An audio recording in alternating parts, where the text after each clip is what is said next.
Hmm. All right, there we go. Tom has rejoined.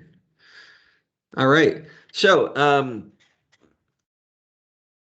tonight's conversation, preparing for and participating in software engineer interviews, just a fireside chat. I encourage everyone to unmute so we can all talk and just ask your questions, etc. I will keep the chat open and just monitor, although I think we should all be able to talk. So I don't know that we need to use the chat feature. Other than that, I'll kick things off a little bit. Um, it's interesting these days trying to find software engineers. Um, Senior software engineers tend to be hard to come by. Companies tend to hold on to them. Um, there's some intermediate available, and it seems like a number of uh, junior and apprentice level are starting to graduate from coding academies like 1150 Academy, KedZ, etc. Um, but it's hard to find them now. Like with I don't know what happened during the pandemic, uh, but software engineers decide to stay put and don't seem to be coming on the market as much. What have you noticed, Tim? Has anyone else noticed the same thing I'm thinking? Yeah, I've definitely noticed it's a lot harder to find people, Hey, especially what do with you? the skills we're looking for. Mm-hmm. And when you do find people that are um, expecting much higher salaries than we're necessarily used to in the past. On the entry level side, though, it seems to be the complete opposite of the experienced level or the senior level positions. There's a ton of people. It seems to be really as many positions. At least I've talked to people I've talked to, and people kind of in the industry. Did you say there's not a lot of senior positions, Eric? You were chopping up a lot. No, I said for the entry level side of it, there's not a lot. Yeah, there's not a lot of senior level developers. It seems that everyone wants senior level, like you were saying, but a lot of people don't. There's a lot of entry level positions, a lot more entry level people than there are entry level positions. It seems to be, and I have Hmm. discussion with people that are talent like acquisition people said the same thing. It's just like anything in IT, whether it be IT security or IT networking, or IT, like well, I don't know, IT, but software development. She's like, there's just ton of people, and not as many positions, so it seem to be very choosy. But Hmm. Interesting. Yeah, I'm curious. Like, and there's risk in taking on, at least the way I see it. But there's reward. So there's risk and reward in taking on a junior developer. Uh, you know the pros are they really don't have bad habits. And if they do have bad habits, you could probably break them of it. Um, the cons are you know, based on your needs. Are they what's their velocity going to be? Um, how do they deal with failure? I think when you're a junior developer, you're afraid of making mistakes, um, and sometimes that gets you down, and you're trying to prove yourself, and really, the best thing you can do is just ship things and ask questions and get better when you can't ship things. You're like, oh, you know what? I didn't take the right approach. I will be better next time. I have learned from other people, like peers on the team, and you improve yourself. And then that I think a junior level person can, in relatively short order, move into an intermediate role as given the right opportunities.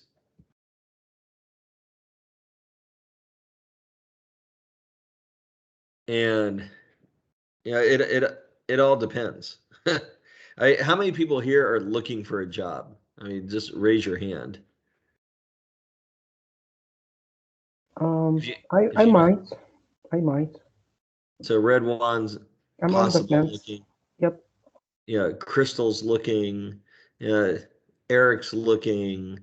And so, Crystal, Eric, Red One. Red One, I don't recall you being beginner. Crystal, Eric, are you junior developers? Yeah, I've been classified as a junior developer. I'm still in school. Okay, where are you going? 1150. Oh, okay, cool. How do you like that program? So far, so good. Yeah. Yeah. I used to teach there years ago. Very cool. Yeah. So have you done interviews? I programmed 10 or 15 years ago, and then went into education, and I'm kind of trying to make my way back. Oh, okay. So have you gone into any interviews yet, or you're still waiting to graduate? I'll wait till graduate. Oh, okay. And Eric, how about you? Yeah, they really don't do any kind of interview until they really kind of graduate. So or push that in 1150. But yeah, I've gone through a few interviews. Nothing's been really offered to Nothing's me been other what? than like I haven't really had anything offered to me that's really been worthwhile. So what would it be, why when you say worthwhile, that definitely catches my attention. What does that mean? You haven't been able to find anything worthwhile. Not to Apologize. put too fine a Can point you hear on. me? I Yeah, can you hear me? I switched off. My phone. we I have was two on the phone. Eric Heaths. There we go. I apologize. now I you're haven't had really staticky. good luck with interviews, so. What do you find that's hard in an interview? One more time, sorry. I apologize. Switching between to my computer, back to my computer already. Yeah, do you want me to wait until you switch? I switched right now. Apologize. I just couldn't hear your last question. Oh yeah, what do you find difficult about interviews? With me, just actually kind of landing it and getting through the stack of people that have been on there, applied for things. I've had one at the state level. For instance, I had one at the state level for a state job that was working for taxation adjustment, and the guy, he didn't really like that. I didn't have as much web experience, SQL, a lot of those SQL, Microsoft Server, SQL experience, anything like that. And I was doing a lot of mobile development stuff, like I was on doing Examiner and stuff, just for the fun, and they didn't like that. I find that. Excuse me. Yeah, Xamarin. Yeah, and they The didn't. Xamarin meetup. Shameless plug, Tim. Yeah, they didn't like that. They wanted someone who had more web experience. They find that for junior positions that like a lot of people there's so few out there that they want you really a year or two worth of experience when they say it's junior level, and like they expect you to come in rolling in the door like knowing SQL a lot of times and knowing SQL like server and knowing all the statements on that. So I mean, I had a job a little while ago, but it was a security clearance job, which I had some stuff on my record years ago. That one thing on my record that kind of made me lose that job. That was about it, and it wasn't anything major, but it was for like the Department of Treasury, which they scrutinize you pretty heavily. Yeah. Security, private sector, they wouldn't even cared, but yeah, that's just the thing on that. A lot of times they just don't want to. There's so much competition out there. Like they're just looking for such specific stuff. Like if you don't have .NET Core, you don't have jQuery, and I've seen a lot more evolve from like we would work for a junior level back end engineer to now all I'm seeing on like Indeed and Monster and all that stuff when I do searches are full stack developers. So looking for someone that's got JavaScript plus jQuery React front end with back end of like Java or C# or Python. So they're looking. It's just become more competitive in my opinion. Yeah. Yeah, that's it's probably rough. I can hear you. The SQL Server is a must. If you're on the Microsoft stack, at least having a basic understanding of SQL commands will be important. They're not difficult. Yeah, it's relatively straightforward. So as long as you can do basic CRUD, I think that's what they're generally looking for. And anything beyond that, they'll go hit up their DBA. If you know what a DBA is, a database administrator. This is the person who has God level skills at SQL. But knowing the select statement, insert, delete, update, those, and the various, additional, parameters that you can pass to those will serve you very well. And I feel that JavaScript is kind of sorry, I think JavaScript's just kind of dominated in the job market. Also, I feel as there's like 2/3 for every one like C# job or Java, C# or Java backend like language or strongly typed language, excluding Python probably, but there's 2 JavaScript positions open. That everybody just wants JavaScript these days. I just feel that. So yeah, JavaScript, you can't go wrong knowing it. But JavaScript itself isn't it, your database provider. So I think knowing JavaScript is one thing, and then knowing the individual frameworks that your employer is looking for you to understand is another. Like I know JavaScript, but could I start up like a React site like right now? No. I mean, I could create the base, from the command line, but then that's it. Like setting up the routing and everything. It's just not but it's not my thing anymore. Yeah, I tend to sit in the .NET world and do management, but JavaScript's cool. What have you found, Tim? Are you finding that there's a lot of needs for intermediate and senior, but there's just a glut of options, or a glut of people at the junior level, but not a glut of jobs?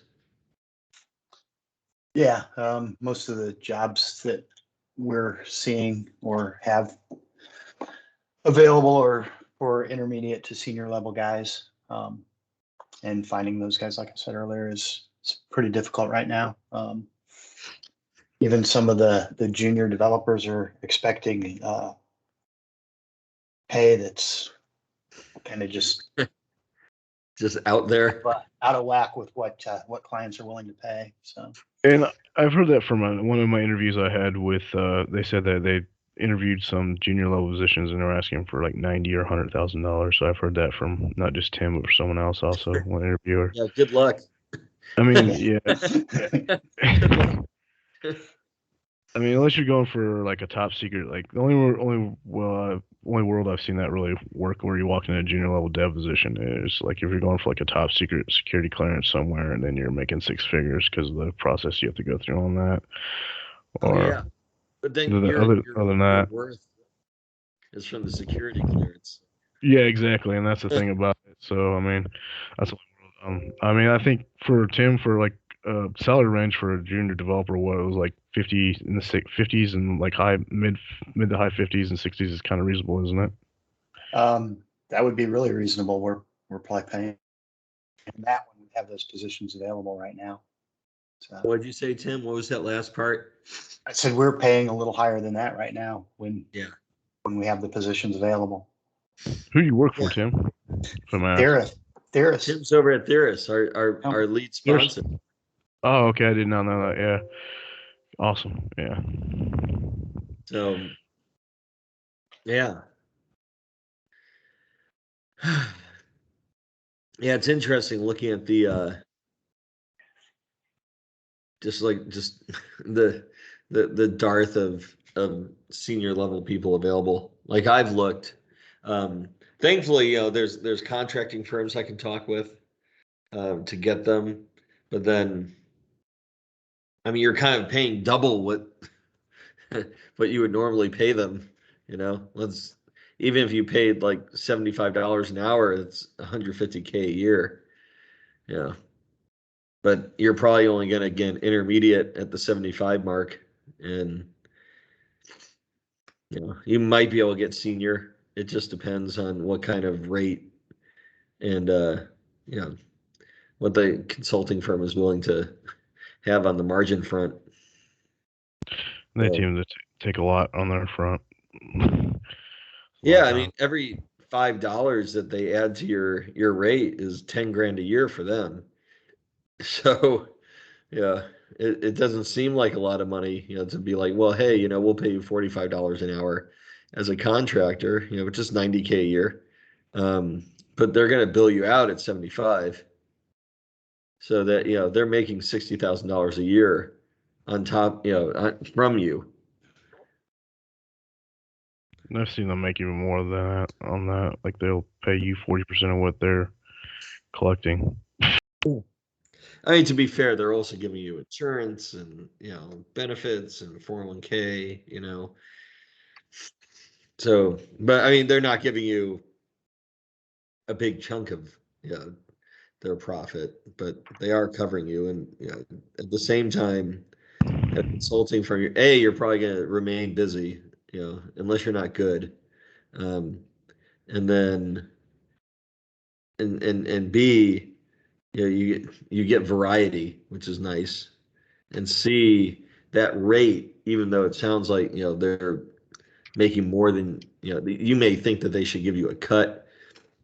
That padding going towards the company also makes it possible that if you end up on the bench, your job isn't at risk generally, because there's enough padding built into all the rates that they can have a cushion that, other people working allows other people not to work or work on internal projects, etc. So it's consulting firms aren't fully ripping off their employees. They're, I don't think they're there to do that. They want to keep their employees happy. Tom, did you have a question? Yeah, I had a thought, and I'd like to get people's opinions, and then I guess a question. First thing is that You I've can worked talk at at any time. what? You can talk at any time. Okay. Yeah. You guys can hear me okay? Yeah. Yeah. So I've been a senior for years and years and a staff software engineer now. And I just, my first thing is that I've been at companies, I've been a hiring manager, I've been team leads and all that. But I'm not now, and I wasn't at my previous position, but I looked kind of through the interviewing stuff, and I'd look at like job and the requirements and all that. And I thought, like, I've seen my job or the job that I was doing described, and I was thinking, I don't think I'd get this now. I've heard about some of the tests they do, and I thought, well, that's nothing like the stuff we do every day. And some of the questions that I heard they ask is nothing like the stuff that our customers or, the people we service ask for every day and the stuff we have to figure out. And I'm thinking, this is ridiculous. I would never get this job. And so I guess I'd like sort of the folks' opinion on that. And then my second thing was I've also, like I said, I was a hiring manager a few jobs ago, and I always had an issue, or not so much of an issue, but always a question in my mind about people with different tech stacks than the one that we had to service. Like they had super experience on Java, and our whole tech stack was C# with a couple of different backends, whether it's Oracle or SQL Server or whatever. And we would get people with Java, and a lot of folks said, well, they can do it. And I guess for Java, you probably could, but I don't know. I was wondering, like, have you guys ever hired someone who was a senior or an upper level developer and just had them totally crash in the tech stack?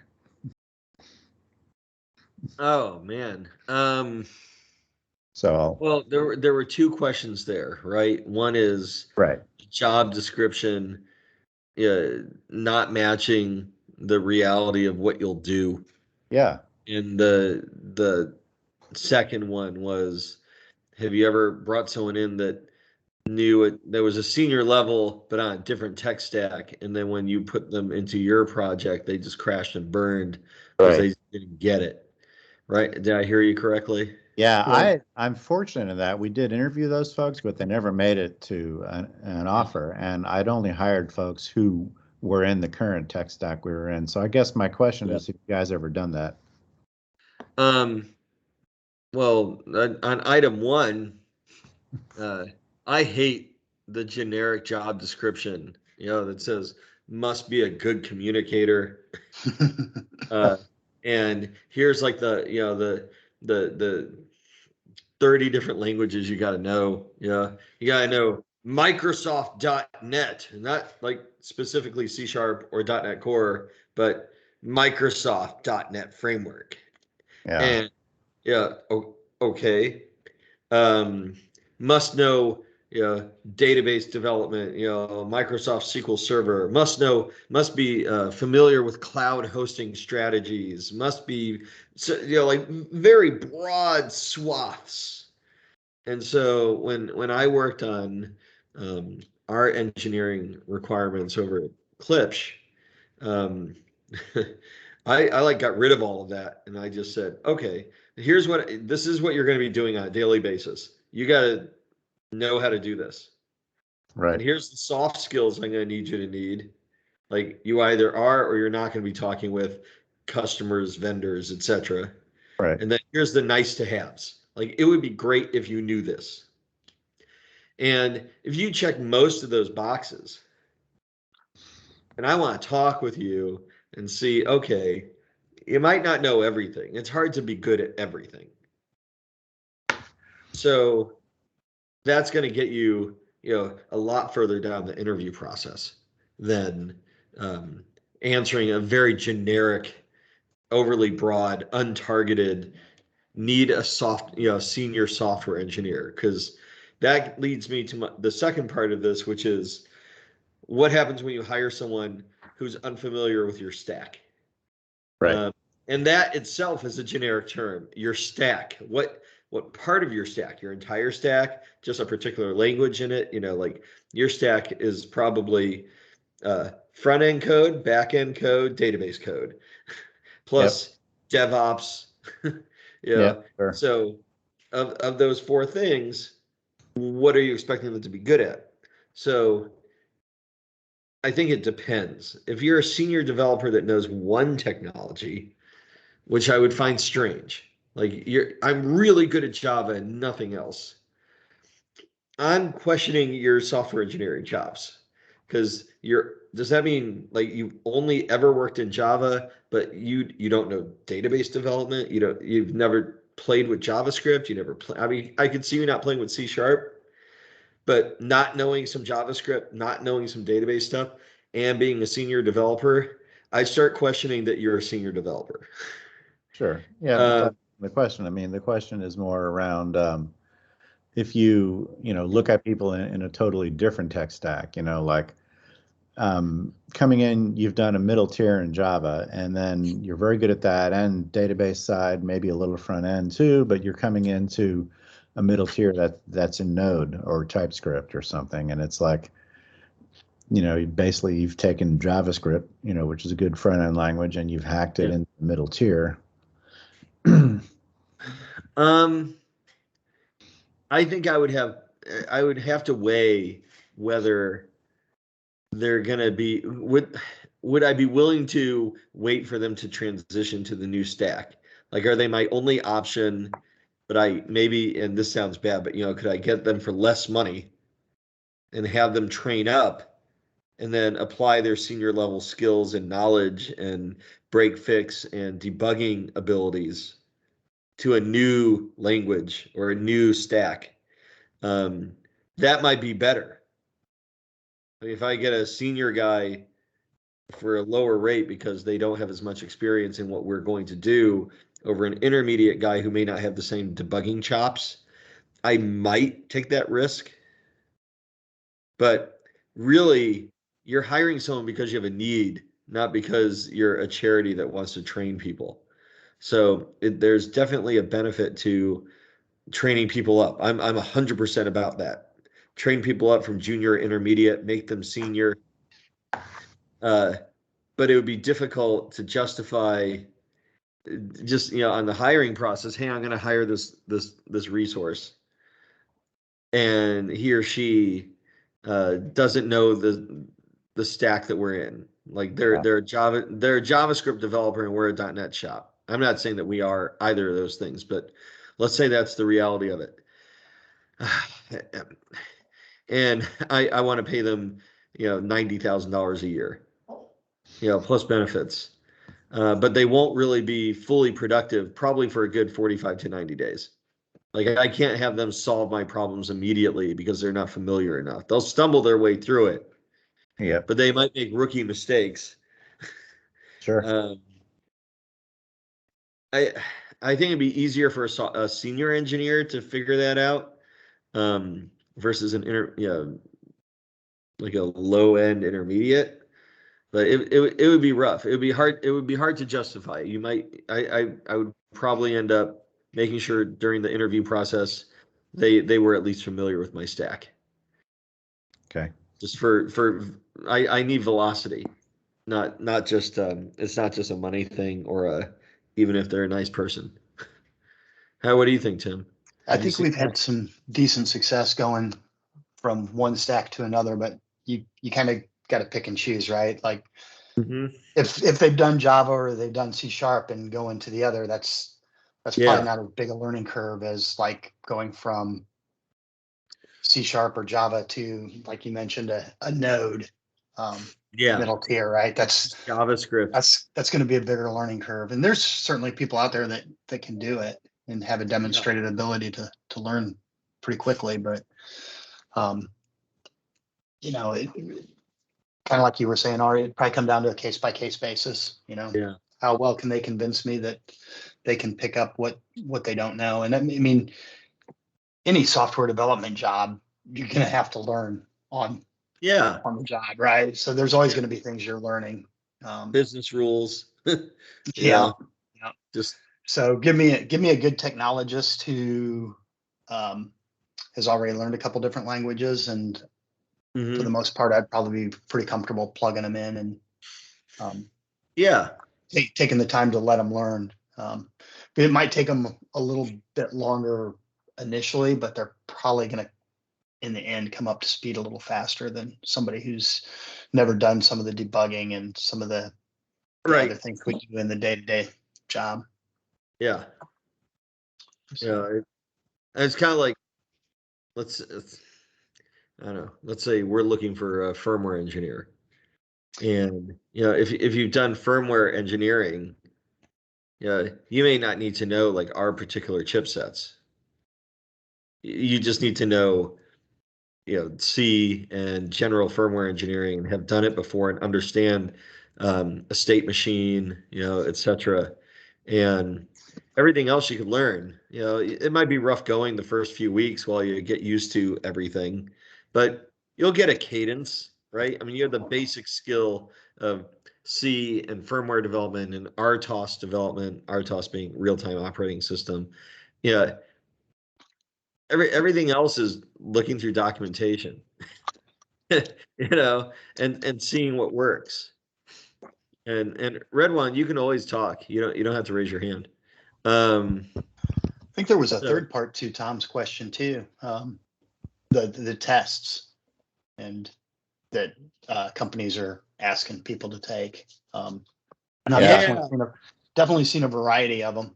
Some of them I agree. They have no basis in what you do from day to day. Yeah. And others, I mean, my preference is I like to give some sort of small test. My preference is basically to just give them a small software development exercise and let them do it. This is what you would do in the real job, and I let them have access to the internet. And if they want to look stuff up, then they're welcome to do that. Yeah.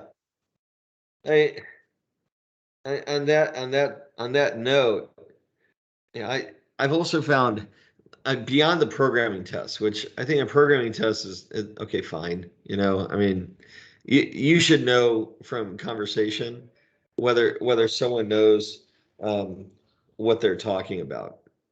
Yeah, I mean, I could tell you this guy could write code. I don't even have to look at his code, just based on the conversation, because you wouldn't know all these things having not done it.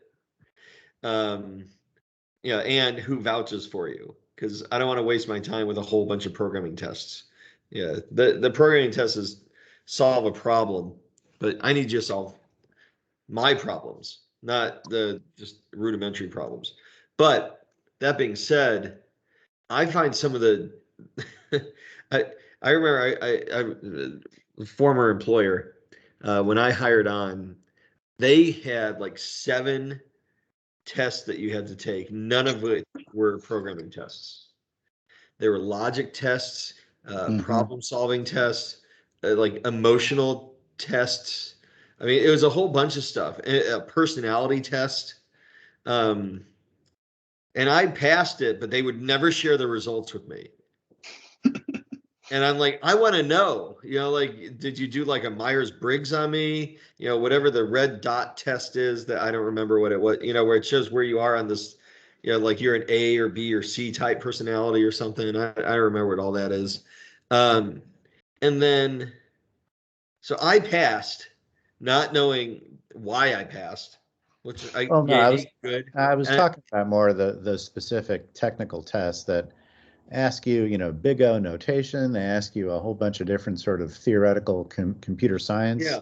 stuff, and personality tests are a different kind of thing. I think that's a different discussion. But those technical tests, and like I said, I've been doing this for probably 30 years. I've been coding since the 80s, since the early 80s. But some of those tests, I don't have a computer science education. Some of those tests I couldn't answer. My reason for bringing that up, just to explain, was over the course of 5 years of working for that company, I brought multiple candidates in that are they're amazing developers. Like I could 100% vouch for them. If they were available today, I would hire them like that. Yeah, not for whatever they wanted, but I would definitely hire them. Like I know these people can get things done. They're good communicators, good problem solvers. They're very organized. I mean, these are awesome developers, and not one of them could pass the personality test. And I don't get it because I get along with all of these people. They're friends because we've worked together for years, known each other. And I'm like, I don't understand what was wrong. And I was told, well, they would not be a good fit for this company based on their personality test. I'm like, but what is the rubric? So like, even if you tried getting in, you couldn't get in. So that's why I brought that up, is that you might not make it into an organization because of something that has nothing to do with your technical skills. Right. So my comment, first of all, everyone is hearing me well? Yes. Yeah. Okay. So based on my experience, I would say all what you guys has said is really about the culture fit. So whether that's a technical or behavioral part of the interview, it's their culture. Makes sense? Whether like if I would talk about pretty much they're looking for someone to be part of their team, right? Mm-hmm. So regardless of the cost, are they want someone experienced or not? I'm not factoring those in here. All what I'm talking about, the interview, it's a two-sided interaction, right? Yes, absolutely. And that's, as an interviewee, you need to take that in consideration. You don't say, oh, I failed that part. Oh, I'm not good with the programming, whatever. I spent a lot of time, yet I failed on that question. I don't think that was ever the case in my experience. At the end, it's all about the cultural fit, okay? Or I'm not sure what the word here, but it's about the fit, right? Do they tolerate? Do they tolerate? Let's put it this way: if you don't sound that confident, just because the way you talk, yet you answered correctly, but not immediately, right? So that's sometimes what I've seen, that's really get factored. Like for me, for most of the time, I make it till the last part of the interviews, right? But this is what I've seen so far. Like, I know I answered correct, right? Like, even sometimes I would, after I finish, I would go to the internet and see whether my answer was correct or not. But it would not happen. And they would be just vague, as you said, Ari. So that's something to consider. Oh yeah, I hear you. Yeah, I mean, you may end up not being a cultural fit. I mean, that's just the way it is. Yeah, some people might be like, nope, and that's definitely possible. Yeah, I'll tell you things that I consider. When I'm hiring, yeah, yes, are you a cultural fit? Uh, yeah, are you technically savvy? And what kind of uh, who could you interact with, at the organization, right? Like, could I, yeah, would you be fine just talking with the engineering team, but like never talk with someone, uh, outside of engineering because you're you're too blunt, and people might take you too literally I and agree. overreact. So that's like the communication skills can be an issue. Um, and software engineers are very honest and opinionated. Yep. So Yep, and it's many of those full stacks positions, that depends on, the team you're gonna work with. For most part, I would say maybe easy 50%, you're gonna handle a customer, right? So again, that's part of the culture fit again, right? So it's not just your team. Sometimes you're gonna end up working on some tickets, pushing to the master, getting that code deployed, etc. Then, you know, and and one thing that you said, Redwan, that I preach, and I'm glad you said it, is an interview is a two-way street. 100% it's a two-way street. You're going to get out of the interview what you put into it. And by put into it, it's not just your effort to try answering their questions. It's putting effort in to get your questions answered.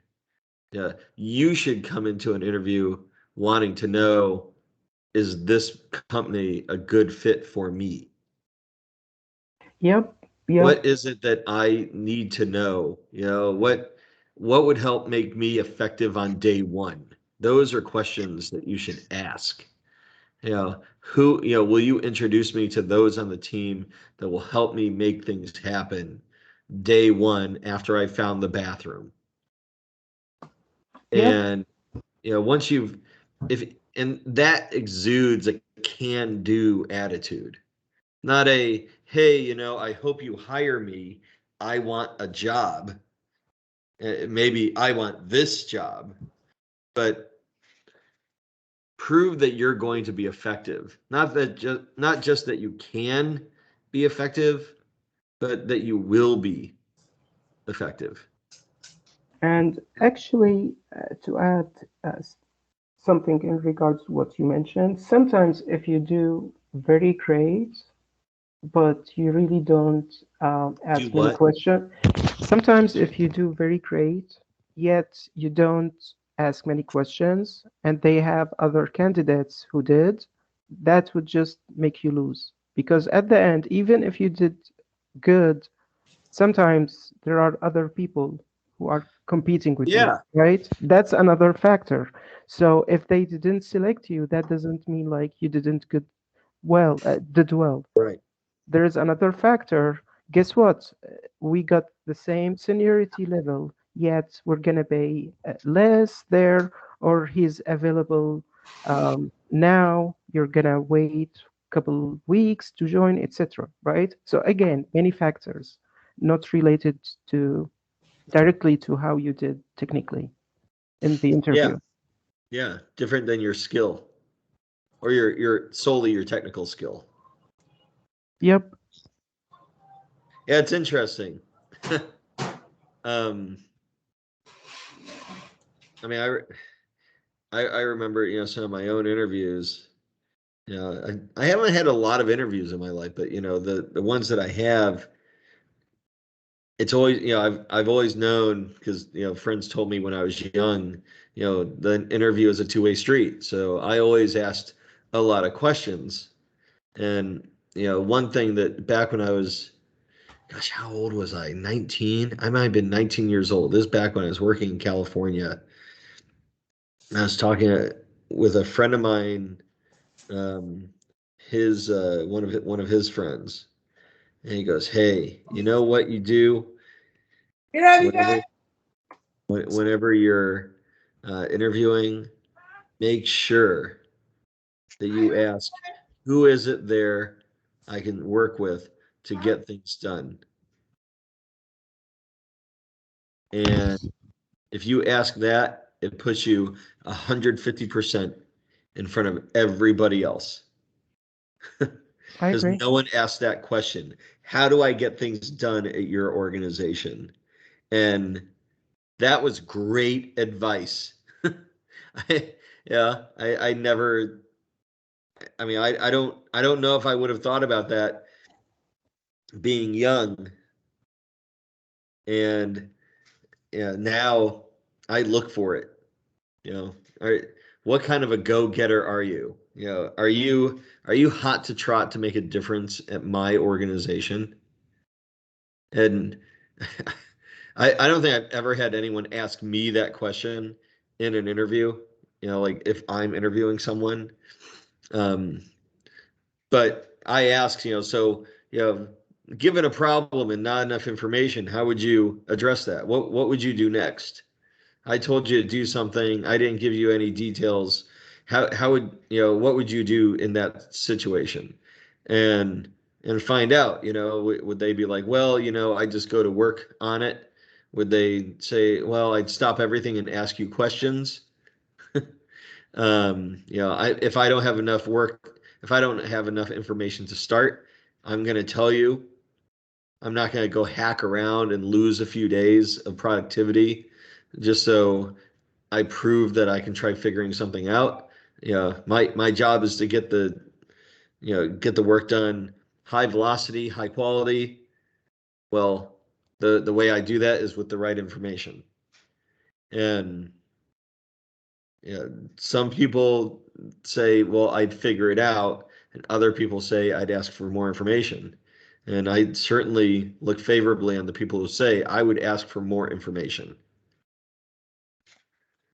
Because that person opens their mouth. I need the person Yeah. that disagrees and says no. Huh? I think um, What, so. Tim? It's interesting to hear that because a recruiter once told me to ask the same questions you mentioned. So I totally agree with that. To show them like you're interested, pretty much. Yeah. And you're not begging for a job. You're showing you want to make a difference and you want to know how. Exactly. Yeah. Now, what do you think, Tim? Does anyone else have any opinions? I think we might have helped Eric possibly. Yeah.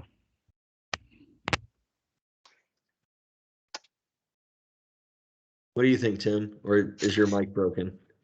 No, I'm here. Um, I heard tap tap click. I'm like, uh-oh. no, it's all good. We lost Tim.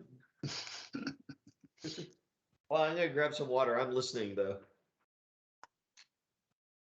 So yeah, no, I mean, I think definitely you want somebody with a positive attitude, somebody who's a go-getter, somebody who wants to, wants to do the work and wants to be a part of your team. The one question I ask a lot.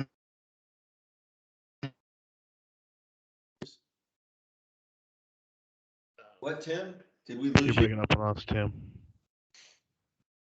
Tim, where'd you go? Did Teams crash? Give me an overview of what. Tell me, could you really not hear me, Ari?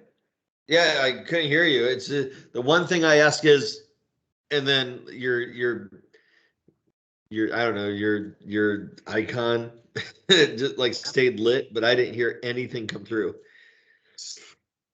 So nobody heard anything I was saying that whole time? No, nothing. Just Hey,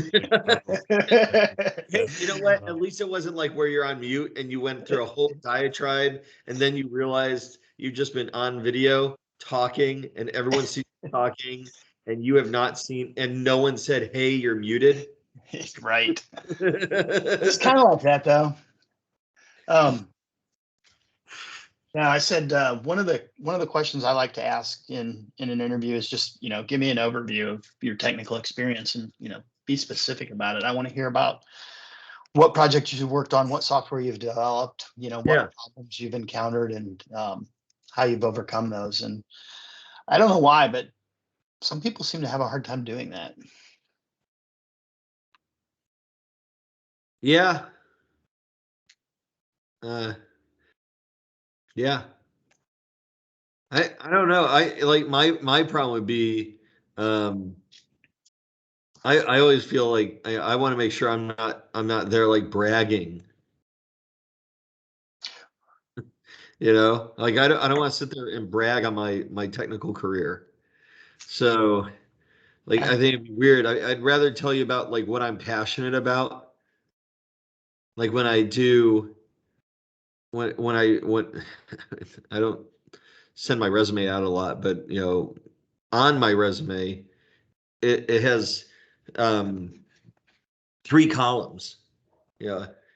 Stacks I know, stacks I prefer, and things I'm passionate about or accomplishments I'm proud of.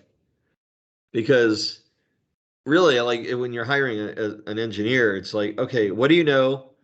What do you really know? Like, what do you like and what do you really know? And what have you done that you're proud of that shows that you've taken your technical skill set and applied it towards things that you care about?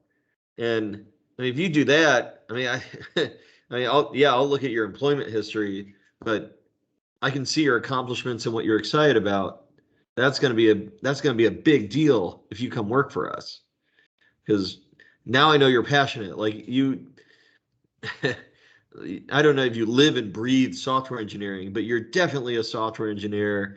It's just a method of expression for you to get a means to an end, because that's really what engineering is, right? It's using your skills as a means to an end. And you're shipping either software or hardware or firmware or a combination of the 3, some sort of product, and you're going to use your skills to make that happen. Not use your skills to prove that you're a software engineer, but to use your skills to ship a product, ship a solution, and do it right, hopefully.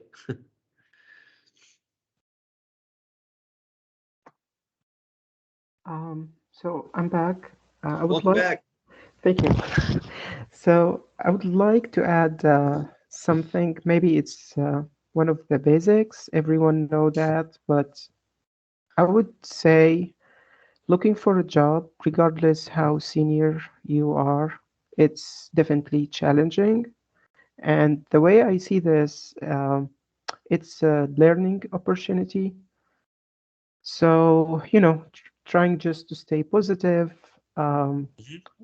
that's how I see it, honestly, right? Because again, you might really do great technically, but for some reason, you never know, um, it would not work. Again, all Yeah. what you have to do, just move on, forget about it. I know talking about it is way easier than doing it, but at the end of the day, this is how it goes. You just keep looking Yeah. till the perfect match happens. Yep. And it'll come. Hey, for those of you that are junior developers looking for your first job, you will get one. And you will hear no. And Yeah, even I've heard no as a senior engineer, as a software architect, and I didn't always get an answer. Yeah, I didn't understand it, and but I'm like, oh, okay, if I wasn't a good fit, I wasn't a good fit, you know. So it's okay. You're not suddenly worthless if you hear no. You just gotta pick yourself up. Not everybody goes and gets like three offers, waiting. It's not like being selected for college. Because a college, they want your money. A job, you want someone to give you money. So, yeah, you're your own salesman.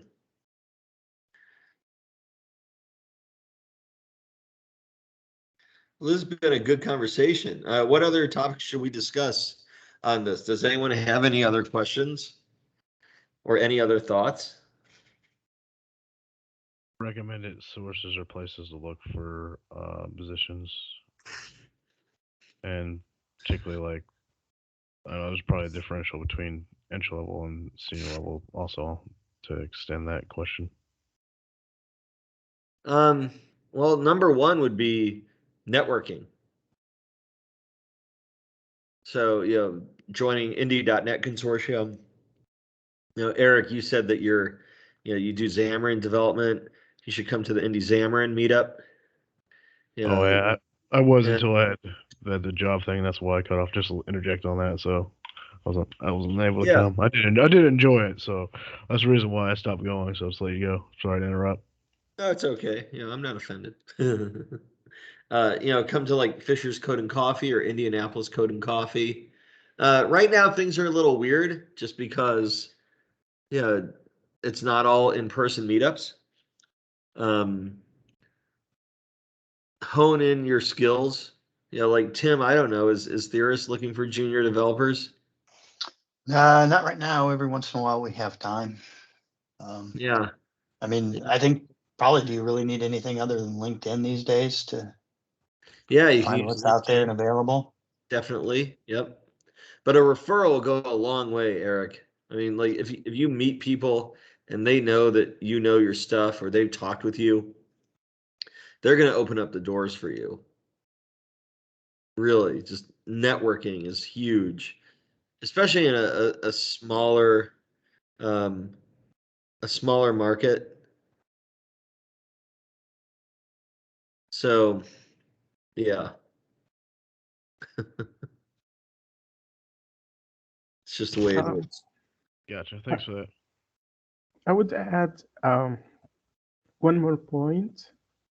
Don't get distracted. What I mean by that, let's say you're a C# developer, right?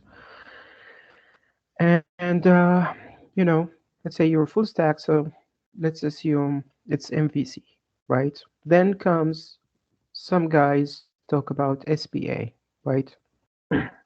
So you go to a different territory and you just get distracted while you could have focused on other jobs that really wants what you have.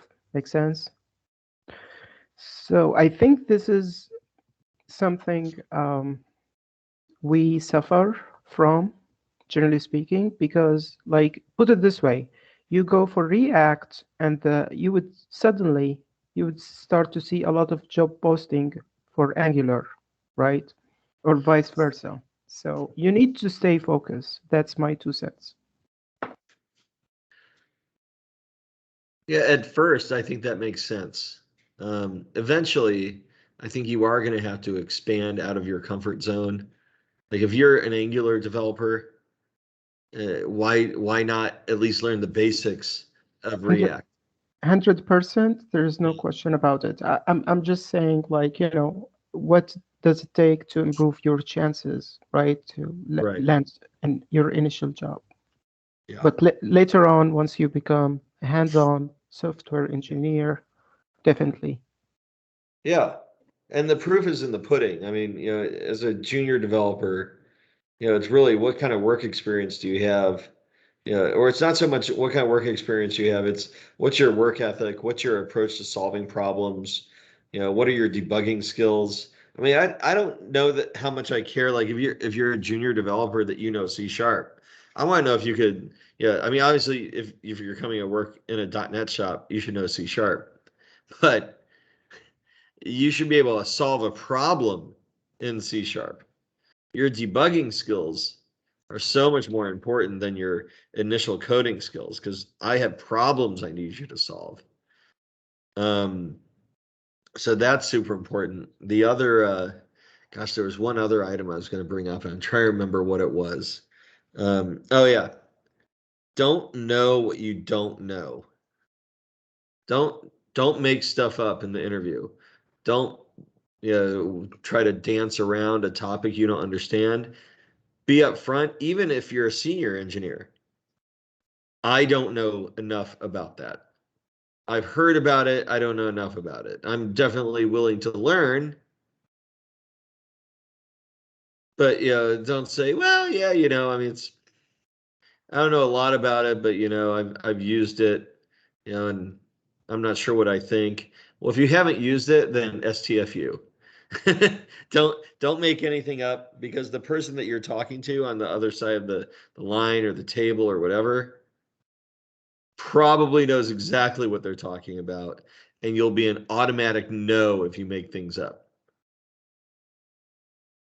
Eric, I would say also look at sites like Upwork and maybe get a few projects under your belt. Okay.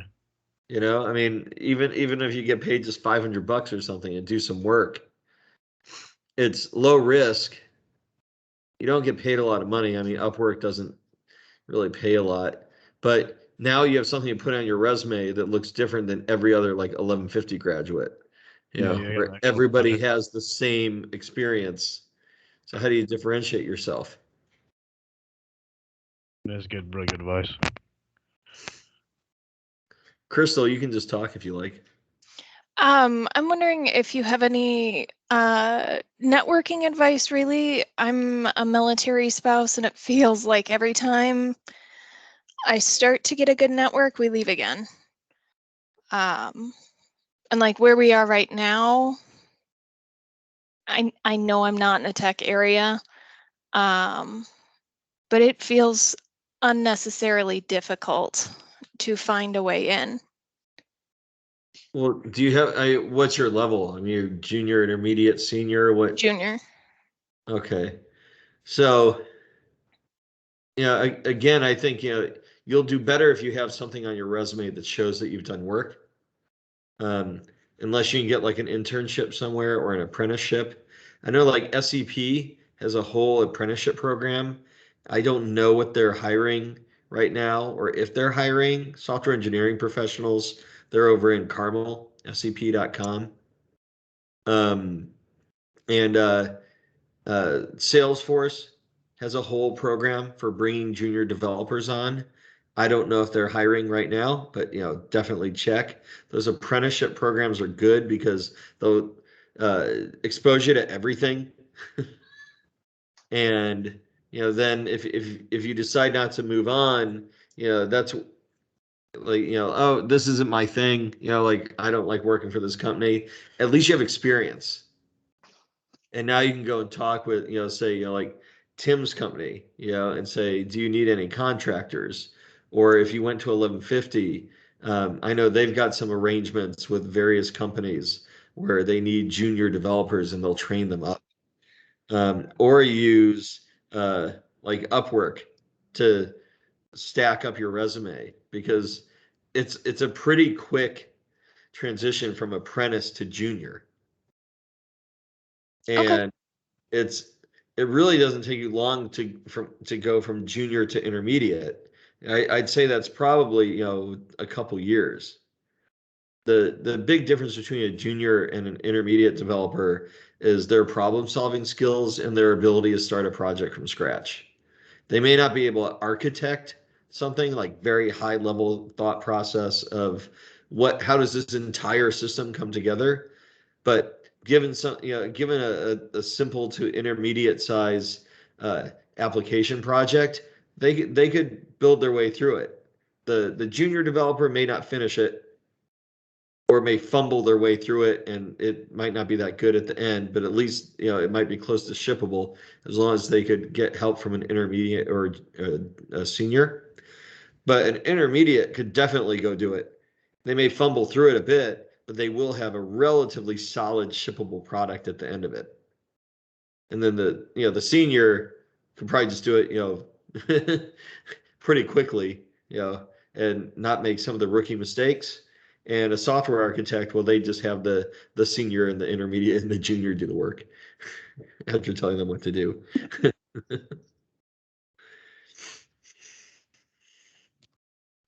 I don't know if that helps you, but I hope it does.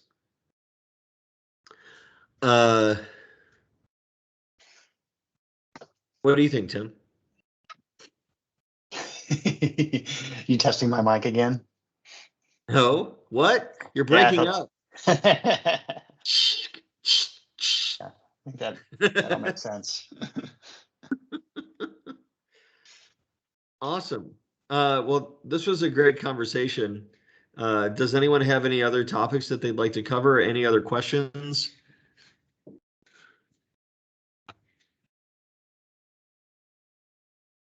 It's like high school. Everyone's waiting for the bell to ring. Well, if there are no more questions, thank you all very much for coming tonight. I'll record. I will record it.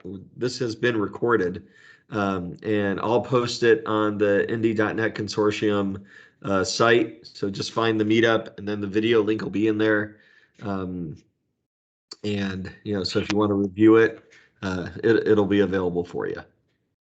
Make sure we see you in January. Tim, we probably have to go and figure out what all that looks like. I know I've got the list of things to add. Mm-hmm. I think I've added some of them. I'm not sure if I've added all of them, but I'm getting those in there. I know you and I talked. Yeah, so please come visit us on the first Wednesday of every month, and we look forward to seeing you. And since we won't see you next month, happy holidays.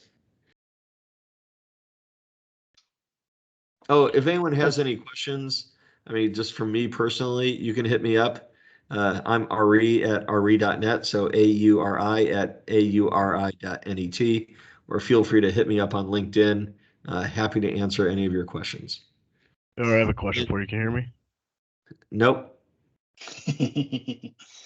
Kidding. All right.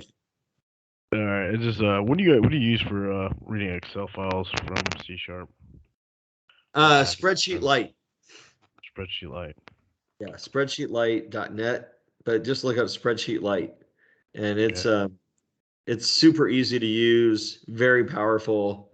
It seems lightweight, and the beauty is you don't have to use any of the Excel libraries because it's all using the OpenXML stuff.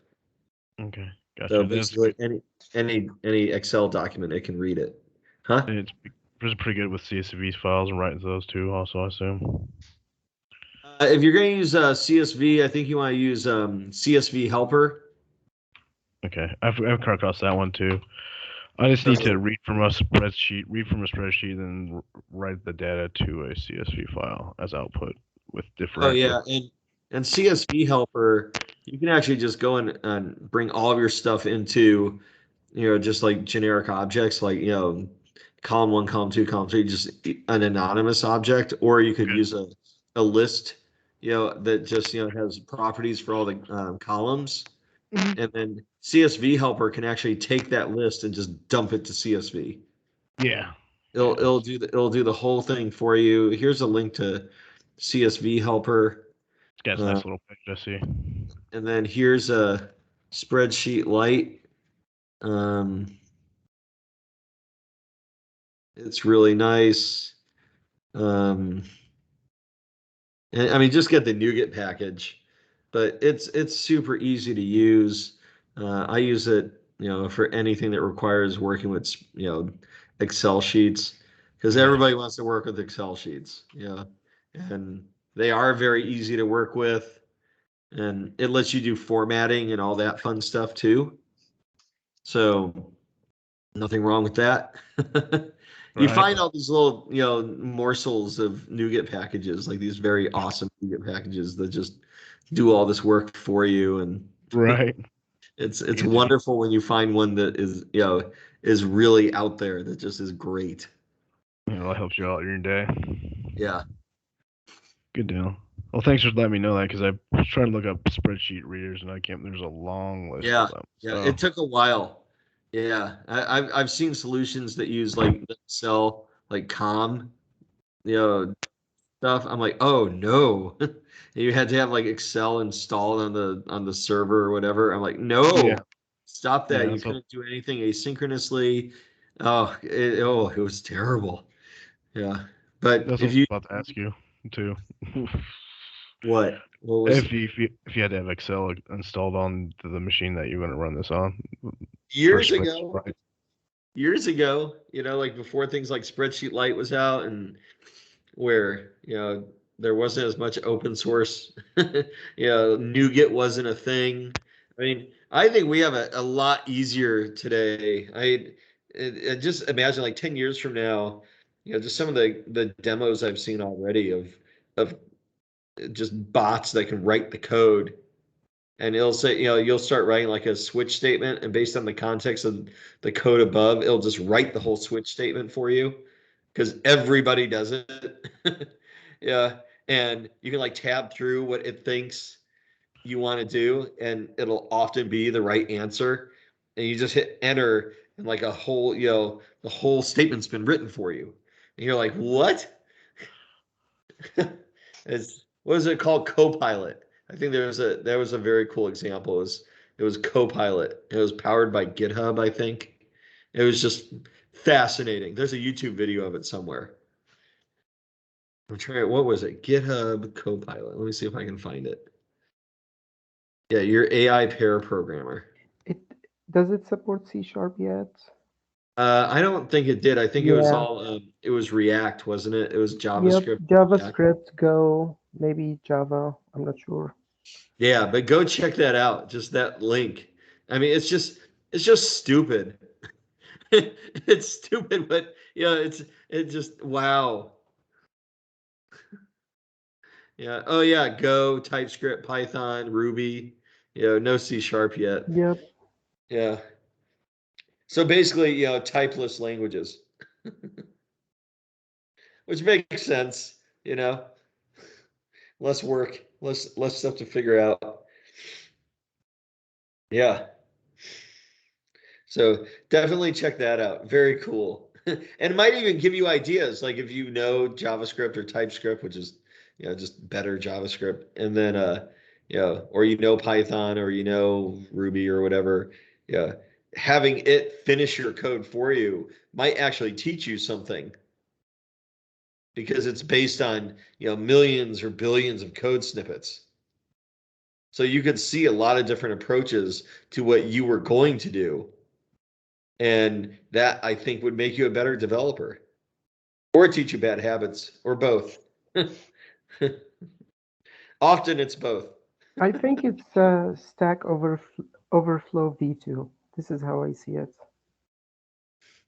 Yeah. I mean, there's like AI, built into Visual Studio now where you can get code suggestions. Like, what are you trying to do? Let us tell you what we think you're trying to do and insert the code for you. I don't remember what that's called, but it was in preview, Red One. Yep. I never got to play with it because I'm like, I'm not going to send my code off to Microsoft. Right. I'd be violating my NDA, Yeah. probably unknowingly, I agree. but still, but like back when I was doing work for Microsoft, I was conflicted. I have an NDA, but I'm building software for Microsoft. So is it okay to use this feature? I don't know. Anyway, awesome. Well, we're about out of time. Thank you all very much. Like I said, this is all recorded. Please see us in January. Happy holidays. Thank you, Tim, for coming. Tim is our co-organizer. So Tim and I both run the Indy.net Consortium, and we're looking forward to seeing you in January. Yay. Yep. Take Thanks, care. everybody. Guys, thanks. Thanks.